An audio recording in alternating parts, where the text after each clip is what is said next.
네, 여러분 안녕하세요. 자, 우리 관세 2차 관세 평가 그 첫 시간이 되겠습니다. 여러분들 이미 관세 평가라고 한다면 이미 어느 정도 내용을 알고 계시겠죠? 뭐 모르신다고 하시는 분들은 2차를 좀 먼저 공부하시는 분일 수도 있고, 대부분은 아마 1차에서 관세법을 하시면서 관세 평가에 대한 내용들을 대부분은 익히고 오셨을 거라고 생각이 됩니다. 관세법 제30조부터 나와 있는 관세 평가에 대한 내용들이 지금 우리가 조금 더 자세하고 세세하게 또 사례와 덧붙여서 그리고 평가 협정까지 이어서 그 범위를 넓혀서 학습하게 되는 게 바로 관세 평가 과목이라고 보시면 되겠습니다. 근데 이 관세 평가 과목 같은 경우에는 지금 이렇게 학습을 해두시면은 향후에 이제 여러분들 실무에도 굉장히 유용하게 쓸 수가 있는 과목이에요. 실제로 수입 물품에 대한 과세 가격을 결정하는 것들, 그리고 사후에 세액 심사를 할 때 그 심사 사항들이 어떤 게 올바른 것인가, 어떻게 이제 우리는 방어 논리를 펼쳐야 될 것인가라는 부분들을 다 이 이론을 기초로 여러분들이 향후에 실무에서 사용을 하시기 때문에 실무 접근성이 굉장히 높은 이제 과목이라고 볼 수 있고, 그렇기 때문에 여러분들이 지금 드리는 노력들 다 어디 가는 거 아니에요. 향후에 다 써먹을 수 있기 때문에 조금은 마음 편하게 학습을 하시면 좋을 것 같습니다. 그러나 이제 제가 이렇게 말씀드린 것과는 별개로 저희 시험이 굉장히 좀 어렵다는 평이 많죠. 실제로 사례형 문제들이 많이 출제가 되기 때문에 저희 시험 같은 경우에는 단순히 이론만 알아서는 서술할 수 있는 것들이 아니고, 이론을 알고 어떠한 문제를 접했을 때 이 사례에 어떤 이론들을 적용시킬 것인가, 여러분들이 현장에서 시험장에서 판단을 하셔야 될 경우들이 굉장히 많습니다. 그래서 그런 부분들을 충분한 연습을 통해서 여러분들이 문제를 접하고 어떤 내용들을 서술하고 어떤 목차를 구성할 것인지 라는 부분들을 반복적으로 학습하는 시간도 되겠습니다. 자, 그러면은 이제 첫 시간을 바로 들어갈 텐데요. 자, 관세 평가라는 부분들 할 때 관세 평가는 우리 과세 표준을 구하는 하나의 방법이죠. 과세 표준을 구할 때는 우리 관세법상 종가세와 종량세 두 가지가 있기 때문에 종량세를 할 때에도 관세 평가를 한다? 그건 아니죠. 왜냐하면 양은 이미 실측 자료들이 있기 때문에 무게가 필요하면 무게를 재면 되고, 길이가 필요하면 길이를 재면 되고, 부피가 필요하면 부피를 재서 계산을 하면 되고 하기 때문에 양에 대해서는 따로 어떠한 평가가 필요가 없어요. 그냥 눈에 보이는 그 자체가 척도가 돼서 그것으로 이제 과세 표준이 결정이 돼 버립니다. 그렇지만 가격 같은 경우에는 어때요? 사실 가격도 내가 구매한 구매 가격, 영수증상의 그 가격이 있어요. 우리 실제 거래하다 보면은 상업송장이라는 그 인보이스 서류 안에 내가 지급해야 될 금액이 얼마인지가 명시적으로 나와 있습니다. 하지만 우리가 무역 거래를 할 때 그 가격 자체가 정말 그 가격밖에 없어? 네가 물건을 구매할 때 주는 가치는 그게 다야? 라는 걸 물어봤을 때 그거는 잘 모르겠다는 말이죠. 그래서 어떠한 요소들이 이 가격을 또는 가치를 구성하는 요소냐라는 부분들을 판단하는 그 판단 기준이 바로 요 안에 들어 있습니다. 그래서 이 관세 평가라는 건 관세를 위한 그 어떠한 가격을 평가하는데, 이게 사실 평가할 때 영어로는 이게 밸류에이션이라고 얘기를 해서 가치를 산출하는 걸 얘기해요. 그래서 사실 우리가 관세 평가 이렇게 많이 부르지만 사실상은 수입하는 물품의 본질적인 가치가 얼마냐라는 것을 추구하는 게 바로 이 과정이라고 보시면 되겠습니다. 네, 그래서 이게 이제 관세 평가라는 기본적인 개념이 되겠고요. 자, 우리 첫 시간이니까 이제 너무 딱딱한 얘기보다는 이제 이 관세 평가라는 걸 우리가 그럼 왜 학습을 해야 되는가라는 부분들부터 한번 좀 볼 필요가 있겠죠. 그리고 이제 우리 시험 서술하시다 보면은 딱딱하게 이제 어떤 이론을 딱 물어봤다고 해서 그 이론만 그냥 딱딱 단답으로 쓰는 게 아니죠. 서술형으로 써야 된단 말이에요. 그러면은 처음에 이제 어떠한 배경부터 목적 그리고 정의 이런 내용들이 쭉 순서대로 흘러나올 텐데, 그때 이제 초반에 좀 서술하기 좋은 내용들이 이번 시간에 이제 학습하는 이 관세 평가의 배경이 되겠습니다. 관세 평가가 어떻게 만들어지게 됐고 어떤 발전 과정을 가지고 있는지라는 부분에 초점을 맞춰서 이번 시간에 좀 진행하도록 할게요. 자, 관세 평가라는 건 아까 이제 가치를 산출하는 것이다라고 얘기를 했어요. 자, 그러면은 우리가 맨 처음에 물품에 대한 가치를 생각하게 된 게 어느 시점일까요? 굉장히 옛날로 거슬러 올라가도 좋습니다. 관세 평가의 역사 하면은 굉장히 먼 미래부터 출발하시는 경우가 있어요. 물론 이제 그거를 누가 관세 평가 언제부터 시작됐어 이렇게 딱 정의 내려놓은 건 없지만 이와 비슷한 활동을 한 게 이쯤부터였던 것 같은데 라는 무역 이론상의 개념은 좀 존재하고 있습니다. 그래서 아주 거슬러 올라가서, 자, 우리가 원시 시대까지 한번 좀 가볼게요. 자, 원시 시대에 가면은 우리가 이제 두 발로 서 있다기보다는 네 발로 있는 경우들이 더 많았을 텐데, 그 상태에서 배가 고파서 나무에 맺혀 있는 열매를 따먹고 싶었어요. 그래서 이 인원이 손을 뻗어서 나무에 있는 열매를 이제 먹었다라고 따서 먹었다라고 하면은 요건 뭐예요? 그냥 자급이죠. 내가 먹고 싶은 걸 내가 구해서 먹는 활동이에요. 자, 그러면 이 사람에게 이 물건의 가치는 뭐예요? 내가 그냥 원하는 만큼이 그냥 그 가치였어요. 그리고 그 가치를 어디다 써먹나요? 아니죠. 그냥 자기 만족에만 사용이 됐죠. 그래서 이렇게 먹다 보니까 이 사람이 이제 어느 날 비가 막 와요. 비가 막 와서 이 열매를 따러 가는 게 너무 힘든 거야. 가만 생각해 보니까 그때 내가 먹고 싶을 때 딱 그 가치만을 충족시키기 위해서 이 열매를 딸 게 아니라 그것보다 조금 더 오버해서 이걸 미리 따놓는다면은 나중에 필요할 때 이걸 좀 써먹을 수 있지 않을까라고 해서 얘를 막 따기 시작했어요. 하루 가서 나 지금 이제 배고 안 고픈데 열매를 엄청 땄어요. 그래서 열매를 막 쌓아놨어요. 여기다 쌓아놓고 이제 동굴에서 이제 살면서 나는 행복한 사람이야 막 이렇게 생각을 할 수 있겠죠. 그러다가 어느 날 문득 나 이 과일이 좀 질리는데 과일 너무 물려 딴 거 좀 먹고 싶어. 그래서 이제 주변을 딱 돌려봤더니 웬 멧돼지가 이렇게 막 돌아다니는 거예요. 멧돼지가 이렇게 막 돌아다녀. 그래서 이 멧돼지를 딱 보고 쟤를 잡아서 한번 먹어볼까 했는데 웬걸 얘가 너무 싸나운 거죠. 그래서 막 쫓겨나서 다시 동굴로 와서 다시 또 그날은 과일만 먹었어요. 가만 생각해 보니까 얘를 잡으려면 좀 뭔가 기술이 필요하겠는데 하고 이제 달 돌아보는데 다음날 그 봤던 멧돼지를 따라가 봤더니 이미 누군가가 여기에 작사를 꽂아서 잡았고 얘를 도축해서 먹는 걸 본 거예요. 너무 부러운 거죠. 가서 나도 그게 좀 먹고 싶은데 내가 잡을 수가 없었다. 나 좀 나눠주면 안 되겠니? 라고 가서 물어봤더니 얘가 뭐라 그래요? 내가 이렇게 힘들게 잡았는데 뭘 주라 그래? 나도 이거 아껴 먹을 거야. 하는 거죠. 얘가 이제 그날도 또 터덜터덜 돌아와서 둘째 날도 과일만 그냥 먹었어요. 가만 생각해보다 보니까 나한테 쌓인 이 과일을 좀 주면은 어떻게 좀 딜이 되지 않을까? 라고 생각을 해서 다음날 가서 야, 너 어제 먹다 남은 고기 있지? 그거 내 과일이랑 좀 바꾸자. 이걸 들은 이 멧돼지를 잡은 친구가 가만 생각해보니까 저 높은데 맺혀있는 열매를 쟤는 어떻게 땄지? 나 저거 얼마 전에 너무 먹고 싶었는데 라고 생각을 하면서 이 멧돼지 뒷다리를 하나 건네면서 너 과일 하나 주면 내가 이거랑 바꿔줄게 라고 해서 둘이 거래가 성립이 됐어요. 자, 이게 뭐예요? 이때는 요 열매 하나, 사과라고 해요. 사과 하나랑 이 멧돼지 뒷다리 하나랑 같은 가치를 가지게 됐기 때문에 거래가 성립이 된 거죠. 그래서 우리가 관세 평가를 할 때 물품에 대한 가치를 따질 때에 가장 그 시초가 됐다라고 하는 건 바로 요 물물 교환 시점부터 왔다라는 설이 많습니다. 왜냐면 이제 이거 고칠 때 이 사람들이 처음에는 숫자의 개념이 없다 보니까 제가 하나 주면 나도 하나 줘야 되는 줄 알았는데 그러다 보니 제 열매 따는 거 보니까 저거보다 내가 사냥하는 게 더 어려워 보여. 그러다 보니 얘가 어느 날은 열매 하나 갖고는 안 되겠어. 이제 너 열매 3개 주면 내가 뒷다리 하나 줄게. 이런 식으로 가치가 점점 바뀌기 시작해져. 그래서 어떤 지금 여기 이제 난이도라는 부분만 이제 들어갔는데 그런 식으로 서로 교환하는 물품에 대한 가치가 달라질수록 교환하는 수량 이런 것들이 달라지게 되고 어느 날 또 이제 누가 이제 물고기를 잔뜩 잡아왔는데 야, 너네 물에 사는 거 먹어봤어? 하다 보니까 얘네가 너무 눈이 휘둥그레진 거죠. 그래서 멧돼지 한 마리를 통째로 주면서 물고기 한 마리랑 바꾸기도 하고 이런 식으로 이제 물품에 대한 가치를 판단을 하기 시작하게 됐다는 거예요.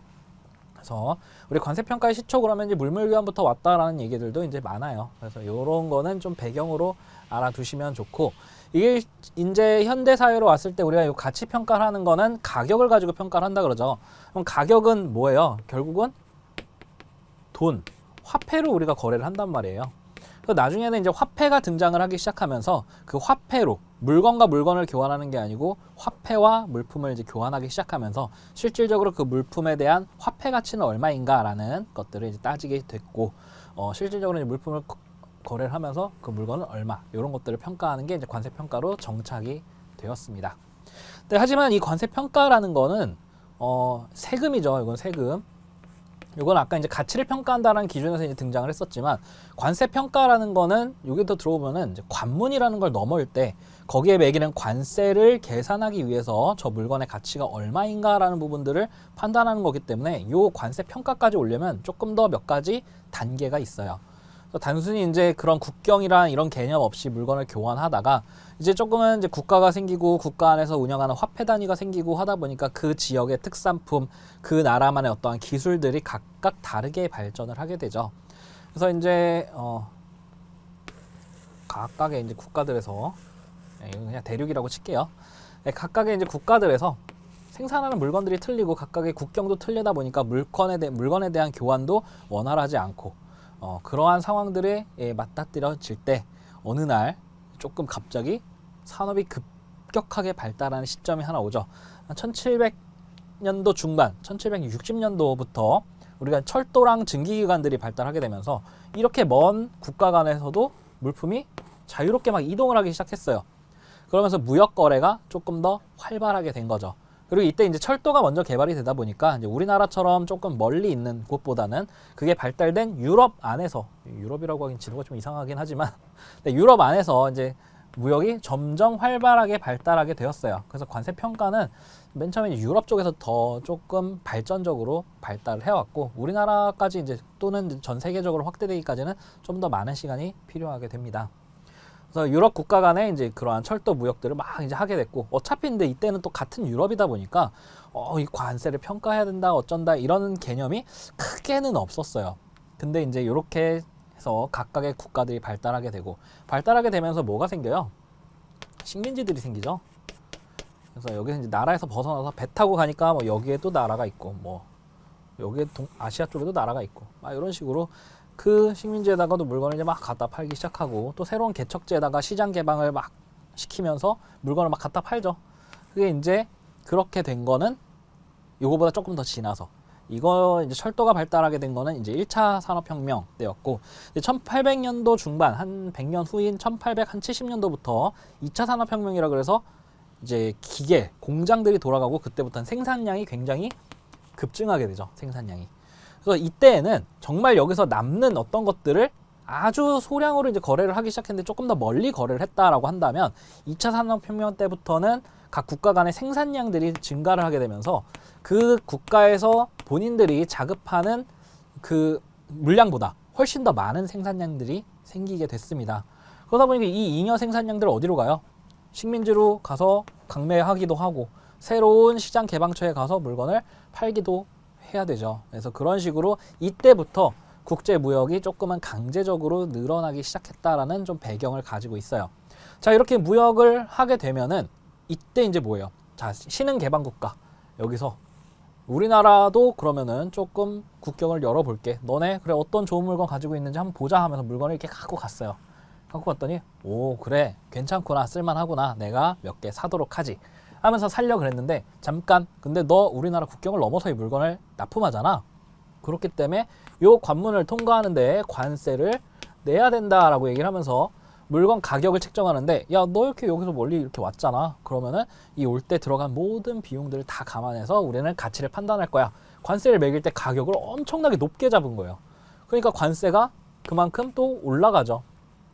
관세가 올라간 그 물건 가격은 요 현지에서 유통할 때 물품 가격이 그만큼 더 올라가게 되죠. 관세를 포함해서 물건 가격이 형성이 되다 보니까. 자 그러다 보니 이 나라 물건이 생산량이 굉장히 많은데 그만큼 수출해서 수출국에서 판매량은 또 저조해요. 왜? 가격 경쟁력이 없기 때문에. 그러다 보니까 얘네가 이제 골똘히 생각한 거죠. 야 쟤네 이렇게 부당한 관세 평가 절차가 있다면 이건 좀 안 되겠는데? 또 다른 나라 가니까 또 다른 나라는 또 다른 얘기하고 또 다른 나라 가니까 또 다른 나라는 다른 얘기하고 안 되겠다. 이 관세 평가라는 거 기준을 하나 만들어서 모두에게 전파하고 동일한 기준을 좀 마련할 필요가 있겠다라는 생각이 이제서야 좀 들기 시작한 거죠. 이 국가들에서. 그래서 이게 이제 유럽 국가들에서 이 무역할 때 관세 평가에 대한 기준을 하나 만들자라고 해서 요거를 한 기준을 만들자라고 처음에 이제 선언을 한 게 UNE에서 자 우리 앞으로 관세 평가라는 거를 하나의 기준으로 가지고 해봅시다 라고 해서 거래 가격을 기초로 관세를 평가해야 된다 라는 얘기를 이제 하게 돼요. 그래서 이러한 이제 관세 평가에 대한 얘기를 하게 되면서 유엔 회의에서는 좋아 우리 이제 관세 평가에 대한 기준을 하나 만들었어 하고 모두가 이제 박수치면서 회의장을 다 떠났어요. 그래서 그렇게까지 필요하다라고 한 것 치고는 사실 만든 게 너무 별거 없는 거죠. 이제 관세 평가라는 게 이때 있었던 국제무역기구가 이제 가트였는데 이 가트 협정에는 굉장히 공정무역을 위한 여러 가지 협정들이 있었어요. 물론 이제 요 관세 평가를 합시다 하고 요거만 만들자고 모인 게 아니고 무역 거래를 위한 이제 상호 합의 조항들을 만들기 위해서 요 가트 체제 중심으로 요거를 뭉쳐서 논의를 하게 됐고, 여러 가지 협의 조항 중에 그 제7조에 요 내용이 이제 들어간 거예요. 그럼 관세 평가에 대한 이슈도 그럼 있었는데, 자 그럼 그 안건은 여러분들의 안건을 다 받아들여서 거래 가격을 기초로 과세 가격을 결정을 합시다. 그래서 실제 가격을 기초로 과세를 결정을 합시다라는 하나의 선언을 한 거죠. 그냥 선언이에요, 그냥. 왜냐하면 이제 관세 평가를 하려면 오늘날에만 보셔도 굉장히 복잡한 기준들을 많이 가지고 있죠. 이랬을 때는 뭐 가산해야 된다, 저랬을 때는 공제해야 된다, 막 이런 내용들이 굉장히 많은데 이때는 그런 게 없었어요. 자. 그냥 거래하는 그 실제 가격에 대한 개념만을 가지고 있었고, 그걸 토대로 관세 평가를 해야 된다라는 하나의 이제 선언만을 함으로써 이제 대신에 이제 그거는 돌린 거죠. 좀 시선을 관세 평가라는 걸 마음대로 우리나라는 이렇게 할 거야, 우리나라는 저렇게 할 거야, 이런 거보다는 저게 정말 하나의 기준이 필요하구나. 자, 기준이 있을 때는 저 거래 가격을 기초로 과세를 결정하는 게 조금 적절하구나 라는 부분들에 대한 시선 환기 정도는 이제 됐었을 텐데, 대신 이제 이걸 가지고 관세 평가를 직접적으로 하기에는 조금 무리가 있었죠. 상세한 절차적 규정들이 없었기 때문에 여기에서는 조금 더 발전이 필요했다라고 이제 보시면 되겠습니다. 네, 그래서 이제 1800년 중반대부터 1900년 초반까지 이제 이런 거에 대한 필요성을 느끼고 1947년이에요. 1947년에 이제 모여서 이런 걸 이제 만들었는데, 이때 이제 유럽에서는 이걸 만들기 위해서 유럽 관세 동맹 연구단이라는 단체를 하나 만들게 됩니다. 관세 연구를 위한 이제 단체를 하나 만들고, 여기서 이제 관세 평가들을 조금 더 꾸준히 연구를 하기 시작해요. 뭐 사실 이때는 이제 선언을 한다라는 거에 이제 의의가 있었지만, 일단은 질러봤는데 요거 이제 써먹지도 못하고 회의장은 다 떠나서 더 여기에 대해서 논의할 사람도 없고, 에라 모르겠다, 정말 우리가 필요한 거니까 우리끼리 좀 한번 연구해보자 라고 해서 EU에서 이 관세 연구를 계속 하기 시작을 합니다. 그래서 이거를 모여서 연구하고 이제 발의한 게 브뤼셀이에요. 브뤼셀이 벨기에 수도죠. 벨기에 저 북유럽 쪽에 있는 여기 초콜릿이 굉장히 맛있어서요. 그래서 네, 예전에 이제 사실 저도 관세가 합격한 이후에 유럽을 잠깐 이제 좀 돌아다니다가 브뤼셀 딱 가니까 브뤼셀 기차역에서 괜히 모르게 좀 가슴 뛰는 그런 게 있더라고요. 여러분들도 나중에 이제 그럴 일이 있으실지 모르겠지만 꼭 가시면 이제 브뤼셀 가면 뭐 사실 별건 없어요. 뭐 여기서 이거 했다고 여기 뭐 있는 건 아니니까. 근데 이제 가면은 그냥 여러분들과 우리만 아는 상징성이 있다는 거고. 일단 이 브뤼셀, 이 벨기에에 있고요. 근데 이 브뤼셀에 모여가지고 이거를 좀 더 연구해서 계승 발전시키고 얘를 구체적인 절차들을 만들어 가요. 이게 사실 오늘날의 이제 관세 평가 절차와 거의 유사한 절차들이 이때 거의 다 만들어 놨어요. 물론 명칭들은 조금 바뀌지만 이제 브뤼셀에서 요것들을 만들게 되고, 요거를 이제 유럽 국가끼리는 좀 전파해서 사용을 하게 됩니다. 그리고 요거에 대한 기준은 CIF 기준, 인코텀즈 여러분들 다 알고 계시죠 지금은? 인코텀즈 CIF 기준으로 우리 과세가를 결정을 하고, 이런 것들 적용할 때 CIF 기준으로 하고, 여기에 이제 각각의 그 실제 가격을 판단하는 방법들, 이런 세부 절차들을 막 만들어서 이제 유럽 국가 내에 전파를 했어요. 이제 유럽에서 이제 막 사용을 하고 있으니까 뒤늦게 이제 문호를 개방한 막 일본이라든지 뭐 호주 이런 국가들이 이게 좀 기웃기웃 보다 보니까 저거 좀 괜찮은 것 같은데 나도 좀 쓰고 싶은데 라고 하면서 좀 섣불리 또 쓰지는 못했죠. 왜냐하면 이들끼리 연구한 자료들과 본인이 그냥 가서 좀 본 자료는 굉장히 틀릴 테니까 가서 이제 문을 딱 두드려요. 일본에서 가서 저기 연구원님들, 우리 일본에서도 여러분들이 연구하신 이 자료를 좀 이제 우리 활용을 해보고 싶은데 혹시 좀 가능하시겠습니까? 라고 얘기를 했더니 뭐야? 우리 그렇게 막 하자 그럴 때는 갑자기 회의 끝났다고 가버리더니 이제 와서 좀 퀘스천 마크 드는 거죠. 호주에서 또 이제 왔어요. 일본 너 먼저 와 있었어? 우리도 좀 한번 어떻게 안 될까요? 라고 했더니 이제는 느낌표로 바뀌었어요. 이거 우리가 만든 게 좀 가치가 있나 본데? 하니까 그래 좋다. 너네 다 갖다 써라. 쓰고 싶으면 갖다 써라. 라고 해서 요거를 조금 더 체계적으로 만들어서 배포를 하게 됩니다. 그래서 이제 이걸 쓰고 싶은 사람들은 이제 쓸 수 있다는 거죠. 그래서 요거를 브뤼셀 평가협정이라고 불러요. 네, 브뤼셀 평가협정.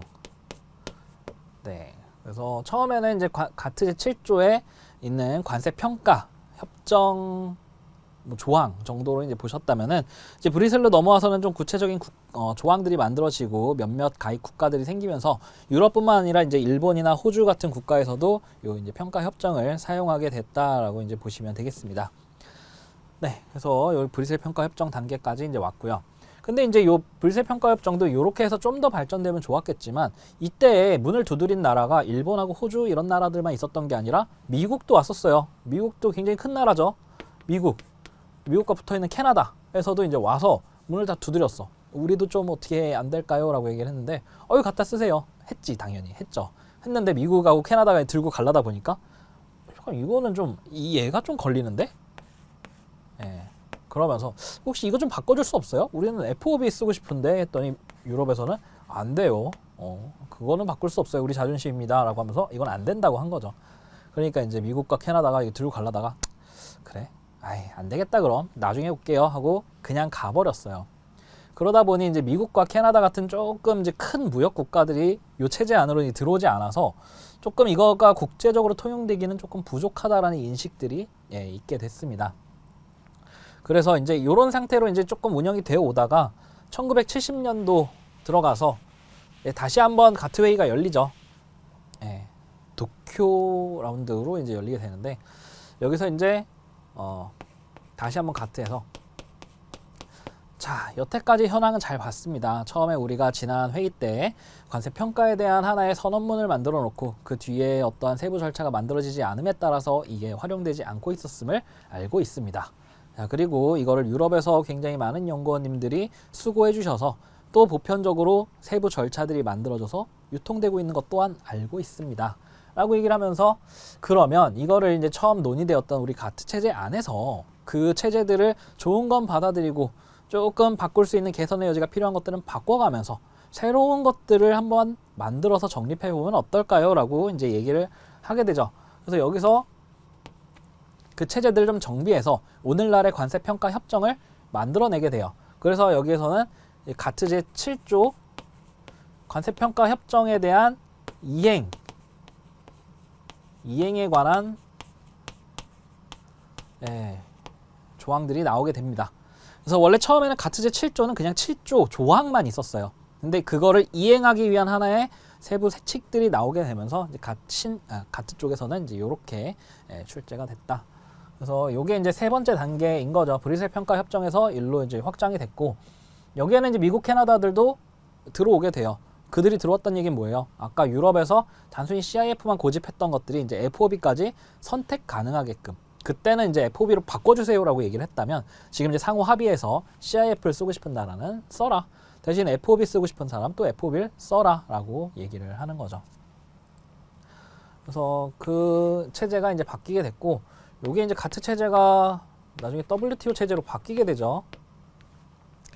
그래서 이게 제7조의 이행에 관한 협정 뭐 이렇게 부르기도 하고 또는 신가트 협정 뭐 이렇게 부르기도 해요. 근데 그 명칭은 크게 중요하진 않습니다. 그리고 마지막은 이제 가트 체제가 WTO 체제로 이제 바뀌면서 WTO 체제에서의 오늘날의 관세 평가 협정이 운영이 되고 있는 거죠. 그래서 일제 여기랑 내용은 크게 다르지 않아요. 다만 이 운영 체제가 바뀌어서 거기에 따른 의의가 있다면 이 가트 제도에서의 관세 평가 협정의 가입 의무는 없어요. 그냥 하고 싶으면 하는 거고 말고 싶으면 마는 거예요. 그래서 가트에 가입되어 있는 국가 중에 관세 평가 협정 나는 요거는 안 할래라고 한다면 제7조에 대해서만 합의를 안 할 수도 있었어요. 근데 오늘날의 WTO 체제 같은 경우에는 WTO 가입 국가는 관세 평가 협정도 수용해서 이행해야 된다라는 강제 조항이 있다 보니까 옛날보다는 오늘날의 WTO 체제에서 관세 평가 협정에 대한 수용, 운영하고 있는 국가들의 수가 훨씬 더 많아진 거죠. 네, 그래서 이게 이제 오늘날의 관세 평가 협정이 이제 WTO 평가 협정이 이렇게 발전이 되었다라고 이제 정리를 한번 드리겠습니다. 네, 그래서 저희가 처음에 이제 아주 원시시대부터 얘기를 했죠. 그때 이제 물물 교환부터 해가지고 1차 산업혁명과 2차 산업혁명을 이야기하고 2차 산업혁명이 지나면서 쭉 이제 왜 이게 필요하게 됐고, 그리고 유럽에서만 이제 발전하게 된 배경이 있었고, 유럽과 미국 간의 이제 좀 다툼 때문에 이게 관세 평가 협정이 널리 보급되지 않다가 가트 체제로 넘어와서 이제 조금 합병이 됐다. 그리고 그게 이제 오늘날 WTO 체제로 바뀌면서 의무 가입 후 배포가 좀 원활하게 됐다 정도로 정리를 하시면 되겠고요. 그래서 여러분들 요거를 조금 압축해서 한 3-4줄 정도 가지고 계신다면은 나중에 시험장에서 이러한 좀 배경을 써야 될 필요가 있다라고 한다면 그냥 막힘없이 그 3-4줄을 쓰시면 돼요. 여러분들이 요거를 그냥 다 외우실 필요는 없고, 물론 예전에 이제 이런 문제가 나온 적은 있어요. 다음 관세평가 발전의 단계에 대해서 서술하시오 라든지, 또는 브뤼셀 평가 협정과 가트 평가 협정을 비교하시오 라는 문제가 아주 옛날에 나온 적은 있어요. 근데 오늘날에는 대부분이 이제 사례형 문제로 바뀌어 있기 때문에 그런 문제는 좀 찾아보기는 힘들고, 대신 이제 이런 내용에 대한 거를 배경으로 한 2-3줄 정도 서술하시면 좀 추가적인 점수를 획득하는데 이득이 될 수 있다라는 것 정도만 이제 말씀을 드릴 수 있겠습니다. 네, 그래서 이 정도 이제 보셨고요. 우리나라 같은 경우에는 요때 들어가게 되죠. 근데 요때 했지만 요거를 의무적으로 가입하고 있지 않다가 WTO 체제 편입이 되면서 우리나라도 실질적으로 이제 관세평가 협정을 적용을 하게 됐어요. 그리고 우리나라가 이제 관세평가 협정을 처음부터 안 갖고 있었던 건 아니에요. 관세라는 부분을 굉장히 뒤늦게 문호를 개방하면서, 옛날에 이제 뭐 우리나라 같은 경우에 강화도 조약 때는 아예 관세에 대한 개념 자체가 없었죠. 근데 이제 미국의 문호를 개방하면서 이제 관세라는 개념을 우리나라에서도 이제 받아들이게 됐고, 우리나라 국경을 굉장히 늦게 연 편이잖아요. 그리고 또 이제 그 뒤에 일정 강점기 시대도 있고 하다 보니까 좀 우리나라도 국가가 안정이 안 된 상태였죠. 그래서 1945년도에 해방이 되고 1947년도에 임시정부 수립되면서 우리나라 관세법도 1949년도 정도에 제정이 됐어요. 그래서 그때 관세법이 제정이 될 때 조항도 몇 개 없었는데, 그 안에도 그나마 이제 관세에 대한 거, 수입 물품에는 관세를 부과한다, 요 정도 조항은 있었거든요. 근데 이렇게 나중에 여기에 가입되면서 이 협정을 받아들이고 관세법이 개정이 되게 되죠. 우리나라도 굉장히 뒤늦게 이제 관세평가 협정에 대한 조항이 들어오게 됐습니다. 네, 그래서 그 정도 보시고요. 오늘 내용은 이제 사실 이제 관세평가에 대한 발전 단계, 요거를 좀 간단하게 설명드리기로 했으니까 조금 여기서 시험에 써먹을 수 있을 만한 내용이다라고 하는 것들만 좀 짚어드리고 넘어가도록 할게요. 자, 맨 첫 장부터 보시면 이제 우리나라에서 관세를 부과하는 가장 기초적인 조항이 되는 게 관세법 제14조, 수입물품에는 관세를 부과한다. 아까 좀 전에 말씀드렸다시피 1949년 관세법 제정 시기부터 있었던 법률 조항이에요. 물론 조문은 바뀌었죠. 그때는 14조가 아니었었지만 지금은 이제 14조로 운영이 되고 있고, 수입물품에는 관세를 부과한다, 이 가장 기초적인 조항 때문에 우리는 수입물품에 관세를 부과하게 되고, 거기에 부과된 관세평가라는 걸 이행을 하게 됩니다. 뒤에 이제 내용 보시면 이제 관세평가의 발달 부분인데, 발달은 가트 협정부터 출발한 1947년 제네바 유엔 회의 결과에 따라서 일반 협정이 확정됐다. 여기서 제7조에 규정이 되게 됐는데요. 여러분들이 기억하실 거 굳이 연도까지 뭐 기억하실 필요는 없어요. 대신 체제명 정도만 알고 계시면 되겠습니다. 그래서 가트 체제에서, 가트 협정에서 제7조, 가트가 이제 무역에 관한 일반 거래 협정이죠. 그래서 그 협정 제7조에 관세평가 협정이 규정이 되어 있다. 하지만 아직은 구체적인 평가 과정이 누락되어 있더라라는 내용이 첫 번째 내용의 특징이었고요. 다음 브뤼셀 평가협정 쪽으로 넘어갈 때는 1947년 브뤼셀에서 유럽관세동맹연구단에서 이 부분을 조금 더 발전을 시키게 됐고요. 요거를 보완해서 가입을 희망하는 국가에서는 사용할 수 있게끔 해줬다 라는 내용들.